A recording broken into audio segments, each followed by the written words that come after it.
السلام عليكم جميعا، الله يعطيكم العافية. اليوم حنبلش بشابتر 17 نحكي عن الليست سكويرز ريجريشن. الليست سكوير ريجريشن in general هي عبارة عن principle to get the best curve fit to a given data set. هلا شو الفرق بين شابتر 17 وشابتر 18؟ شابتر 18 كنا نعمل interpolation، يعني عندك مجموعة من الداتا بوينتس بتروح تعمل interpolation لهذول مجموعة من الداتا بوينتس عشان تقدر تعمل approximation لقيمة الفانكشن لداتا in between. يعني مثلا عندك 3 داتا بوينتس، معناته بقدر اطلع second order function بيمثل لي هذول 3 داتا بوينتس، وبالتالي اي داتا in between بقدر اعمل approximation لقديش قيمة الفانكشن لها. الليست سكوير ريجريشن شوي مختلف، هو عبارة عن بدك تعمل كيرف فيت لمجموعة من الداتا بوينتس. يعني ممكن تعمل انت linear function ل 100 داتا بوينتس، او linear function او square function او quadratic function مثلا ل 100 داتا بوينتس. هناك لا، كنت تيجي تحكي اذا بدي كيرف فيت او سوري بدي interpolation second order function، معناته لازم يكون في عندي n plus 1 اللي هم 3 داتا بوينتس. بدي third order function معناته عندي n plus 1 4 داتا بوينتس. هون انت بتيجي بتشمل كل الداتا الموجوده عندك بكيرف فيت واحد، بفانكشن واحد بيمثل لي كل هاي الداتا الموجوده عندي. وهذا الفانكشن ممكن يكون linear، ممكن يكون second order third order fourth order whatever حسب شو بدك اياه. So the principle of least square is the process of obtaining the best curve fitting to a given data set. ليش احنا نيجي هون نحكي it's the best curve fit؟ لانه least square regression بتعتمد على minimizing الايرورز للداتا الموجودين عندي او لقيمه الفانكشن الموجوده عندي. So in this method we would like to minimize the deviations of the points from the fitted line. يعني اذا في عندك مثلا points like this، ممكن تيجي تحكي هذا الكيرف بيمثلهم، او هذا اللاين بيمثلهم، او هذا اللاين بيمثلهم، او هذا اللاين بيمثلهم. مين افضل واحد بيمثلهم؟ اللي هو بيعطيني اقل ايرور.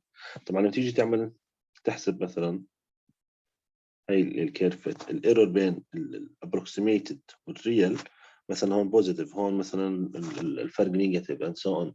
فاذا بدك تيجي تعمل سميشن للايرورز ممكن يكنسلوا ايتش اذر بوزيتيف ونيجاتيف مع بعض، لكن احنا نعمل سميشن للسكويرز اوف ذا ايرورز، يعني square of this one square of this one square of this one square of this one square of this one and so on، عشان نقدر to minimize the deviations للكيرفت اللي احنا نطلعه.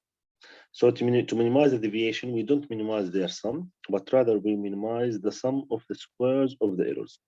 ناخذ السميشن للسكوير of the errors. The first case نعمل اللي هي simplest case linear regression، بدي اطلع linear function، بدي اعمل curve fit linear function to represent الداتا الموجودة عندي.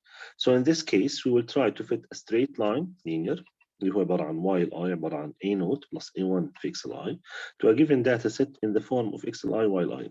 عندك data points هذول الريال اللي هم x capital y capital، بدك تروح تطلع لي linear function to fit all of these data points. فهي again هاي الاكس الاي واي الاي موجودين عندي، بدي هذا اللاين اللي هو لينير اللي بهاي الصيغه اللي بيمثل لي الداتا موجودين عندي باقل ايرور. لاحظ انه اللي بدك تحسبهم اللي هم قيم الاي نوت والاي 1. تمام؟ طيب while I is the real value that we have. بس again نقطة ثانية عشان نضلنا نميز بين شابتر 17 وشابتر 18.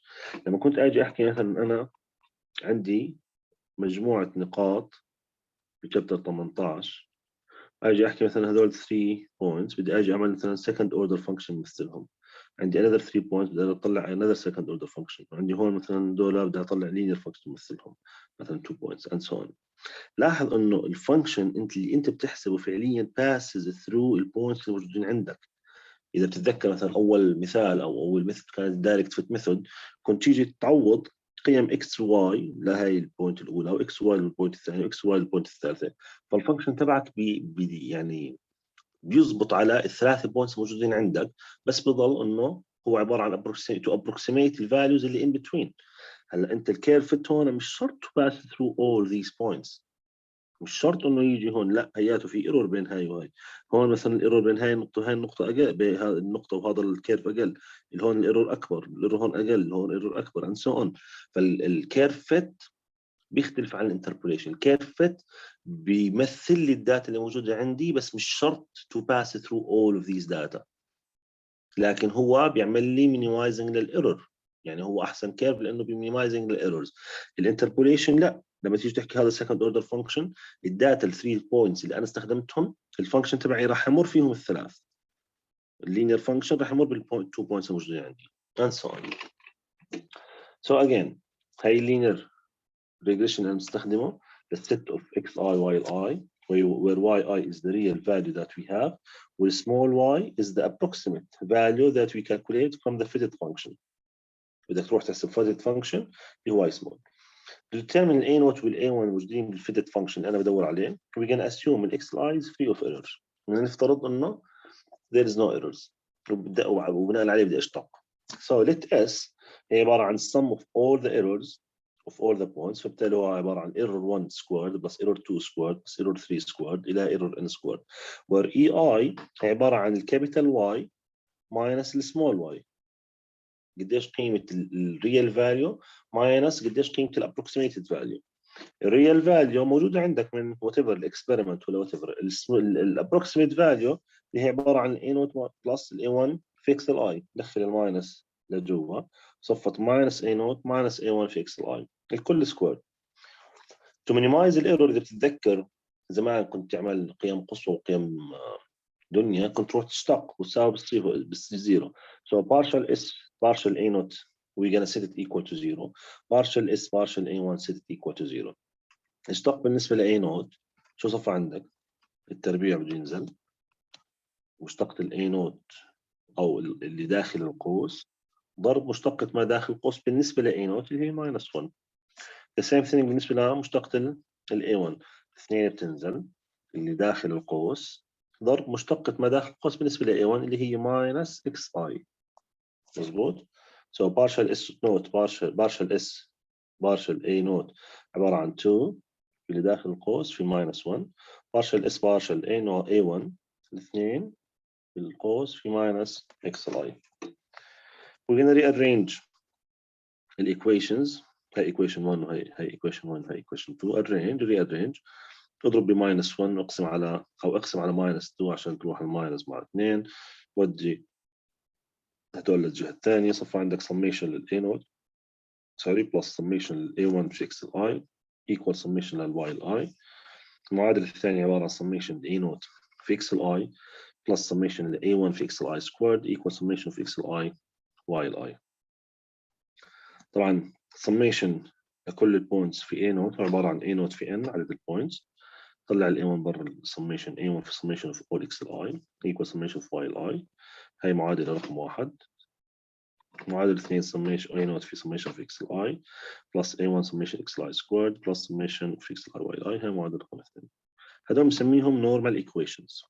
هذول normal equations راح تلاحظ انك انت عندك شو هم ال x i وال y i، شو هم ال x's وال y's البوينتس، فبالتالي بتروح تجمع البوينتس، تجمع الفانكشن اوف ذا بوينتس، بعدين تعمل بوينت سكوير بتجمعهم، تعمل بوينت x في y تجمعهم، وبتروح تاخذ عددهم طبق هذول المعادلتين. راح تلاحظ انه في هي عباره عن معادلتين بمجهولين هم الاي نوت والاي 1.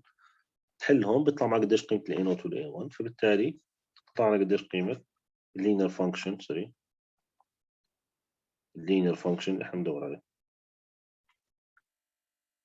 طيب ناخذ اكزامبل عشان نوضح الفكره افضل. Using the least square regression find the linear curve fit for the following table. عندك هذول ال following table x وال y 12 4 11 3 10 12 9 0 8 and 1. we need to curve fit them with a linear function. نستخدم least square regression. فبالتالي أول شيء عددهم 5، فبالتالي n equal 5. summation of x i يجمع ال x i مجموعهم 50. summation of y i مجموعهم 10. xi squared ربع على 12 squared 144 11 squared 121 10 squared 100 9 squared 8 squared تجمعهم 510. xi في yi 12 times 4 48 11 times 3 33 20 0 8 تجمع 109. تروح تطبق المعادلات a naught times n اللي هم 5 plus a1 times xli summation xi اللي هو 50 equal summation في y i اللي هو 10 a0 في summation في x i again اللي هو 50 a1 في summation في x i squared اللي هو 510 equal summation في x i في y i اللي هو 109. معادلتين اللي مجهولة نحلهم. طلع معنا قديش قيمة ال a0 minus 7 قديش قيمة ال a1 اللي هي 0.9 so ال y i عبارة عن 0.9 في x i minus 7. إذا بروح بس عشان أعمل تشيك صغير بروح طبق كل x i قديش قيمة الفانكشن اللي لها as an approximated وروح طلع منه قديش قيمة الايرور. فبالتالي الواي كابيتال ماينس الواي سمول. الواي سمول منين جبناها؟ من لما نعوض الاكس هون. يعني لو اخذ الاكزامبل مثلا تبع ايش هي 0.9 لو اخذ ال10 10 في 0.9 تايمز 10 9 ماينس 7 2 قديش قيمة ال 10 صورة ساعتها 2. فلاحظ انه الواي كابيتال ماينس واي سمول ايكوال تو 0. لقينا نقطة passes through this. خد ال 12 times 0.9 minus 7 whatever قديش قيمة الرقم 4 minus this number اللي هو بيطلع 3.8 4 minus 3.8 0.2.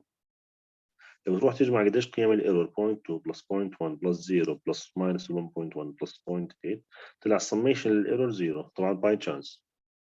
لكن احنا ما بنشتغل على summation of error بنشتغل على summation of error squared. فبالتالي 0.2 squared 0.1 squared 0 squared 1.1 squared 1.8 squared. عشان هيك كنا نحكي انه بنشتغل على summation of the error راح ايش تلاقي؟ شيء كنسل شيء بوزيتيف شيء نيجاتيف.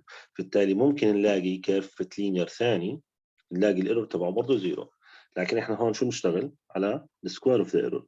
لما تروح عندنا summation السكوير اوف ذا ايرور لقينا السكوير summation of the square of the error equal 1.9. فاذا بالتالي الفانكشن الثاني اللي ممكن نلاقيه اللي بيكون السميشن للايرور تبعه 0 100% السميشن اوف ذا سكوير اوف ذا ايرور راح يكون اعلى من 1.9 لانه احنا هون باللي سكوير ريجريشن حكينا اتس ذا بيست كيرف فيت. تمام. طيب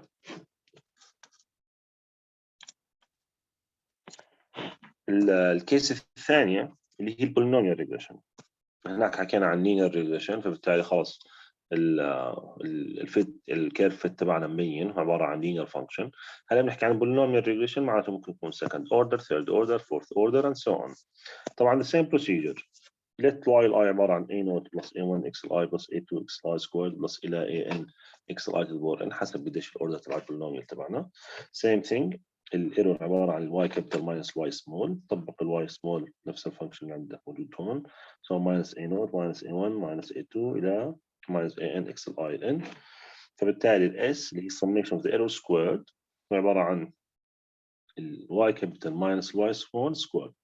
بعدين بدي اعمل partial s partial a0 set it equal to 0 partial s partial a1 set it equal to 0 partial s partial a2 set it equal to 0 الى partial s partial n an set equal to 0.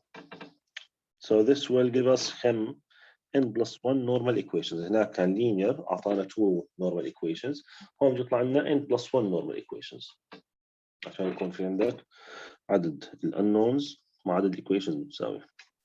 لاحظ إنه n summation of xi summation xi squared xi cubed إلى xi قوة n equal هون طبعا هم مضروبين في ال a0 a1 a2 إلى an equal summation yi. هاي أول معادلة. بعدين لاحظ إنه هون بلشنا ب n xi تربيع تكعيب قوة 4 إلى قوة n هون summation yi. الرو اللي بعده xi ببلش تربيع تكعيب قوة 4 إلى n هي n هون n plus 1 هون بدك تضرب ب xi. لو ترجع باك على اللينير شو كان عندك n summation of xi مضبوط سوري summation of xi equal اللي هو ال n صح اللي هو لينير فال n تبعتك 1 وقفنا لحد هون. بعدين summation of xi تربيع اللي هو n plus 1 1 بلس 1. بعدين هون summation of yi summation of xi في yi just 2. لو بدي احكي عن مثلا second order بيكون عندي n summation of xi summation of xi تربيع بدي اوقف. بعدين summation of xi تربيع xi قوة 3 تربيع تكعيب قوة 4 اللي هي n plus 2. بعدين عندي هون summation of yi summation of xi في yi summation of xi في yi اكس اي تربيع سوري في واي الاي and so on. لاحظ انه هون اخر شيء n plus n اللي هي 2n n plus 1 n plus 2 n plus 3 الى n plus n اللي هي 2n. فهذول عباره عن normal equations in general polynomial regression. طبعا all summations from 1 to n. ناخذ example fit a quadratic polynomial to fit the following table. while I عبارة عن a0 plus a1 xi plus a2 xi squared لما اني بدي second order function quadratic. شو التابل الموجود عندي؟ حياتهم xi في yi. هي الريال داتا عددهم n11. ايش انا محتاج عشان اطلع second order function؟ بدي اوقف هون ياخذ هذول هذول هذول a0 a1 and a2 while I xi while I xi squared في while I. هذول normal equations تبعهم. فبالتالي انا محتاج summation of xi summation xi تربيع summation xi تكعيب summation xi قوة 4. بروح اطلع xi تربيع xi تكعيب xi قوة 4. محتاج summation الواي اي هي بحسبها summation xi في y i بدي اضرب xi في y i بدي اضرب x تربيع في y x في y هي اضرب هدول مع بعض x تربيع في y ربع واضرب and so on. summation of xi تربيع هي الرقم summation of xi تكعيب this one summation of xi قوة 4 this one summation of x في y this one summation x squared في y this one summation of y i this one summation of xi this one and number of points equal 11. If we're gonna apply a normal equations تبعوني apply numbers هي 3 equations of 3 unknowns اللي هم a0 a1 and a2. If we're gonna solve them حسنا قديش قيمة ال a0 ال a1 and a2 طلعنا قيمة ال y small. شو الهوم ورك تبعنا؟ الهوم ورك تبعنا زي الاكزامبل اللي احنا قبل شوي بدي احسب قديش قيمة الايرور قديش قيمة الايرور سكويرد واروح اعمل summation للايرور summation للايرور سكويرد. لهذا السؤال هذا الهوم ورك ديو بعد العيد ان شاء الله تعالى. نحكي عن 16 ان شاء الله تعالى. الله يعطيكم العافية.